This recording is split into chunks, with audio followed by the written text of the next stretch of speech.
Well, I think anything that causes us to be uncomfortable is going to affect mental health on some level. So I think first of all, if someone knows what that is, and it's not for me to list a whole bunch of things, it could be 1,001 things, it's more about understanding the impact that's going to have on the mind and then ultimately the body. So first things first, you've got to look at routine. So my intuition is, based on the question, given the current situation, I think routine is a key one. Let's start with the morning routine.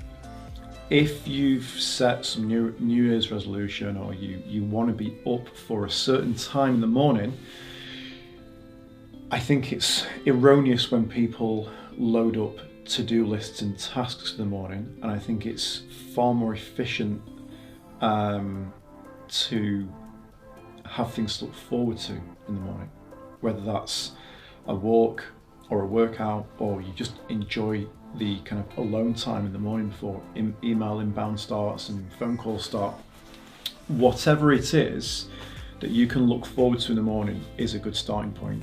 Also, to protect mental health, trying to stay with the same pattern of sleep is important. So going to bed at the same time, waking at the same time, and not, having that kind of binge sleep weekends that many people do, where they work hard during the week, they're a bit sleep deprived because they've probably done less than 7 or 6 hours throughout the week each night, and then they're trying to catch up at the weekends. It's fine to do naps. Naps are actually a very healthy thing to do, and if you can try and get the naps in before 2 p.m. in the daytime, that can really help you out.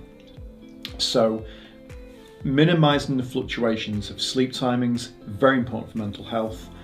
Try and avoid caffeine after 4 o'clock, because caffeine has a half-life of 5 hours.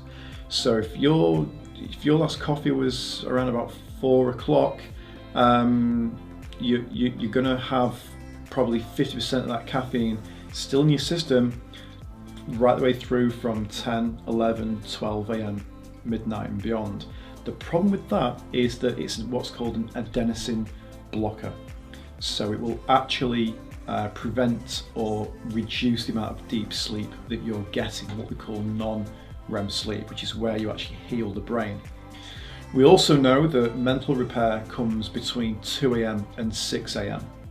So the body focuses and optimizes the body or physical repair between 10 p.m. and 2 a.m. And then from 2 a.m. to 6 a.m. it begins what we call the download process, where it starts to make sense of all the information that we've taken in, and the shocks and the tragedies and the traumas that have gone on, trying to make sense of all of that. There's obviously things you can do naturopathically and nutritionally. So again, vitamin D is always going to be there as a requirement. But in your diet, are you getting enough dark leafy green vegetables? Are you getting enough olive oil? Olive oil is fantastic, as is coconut oil, healthy fats, fish oils, or from plant-based algae if you're not if you're vegetarian or vegan. And then moving into exercise, movement is so important. Think beyond exercising for physical benefit. Think more about to improve lymphatic and lymphatic drainage, and the endorphin release that we get, and the improved immunity and strength of the body.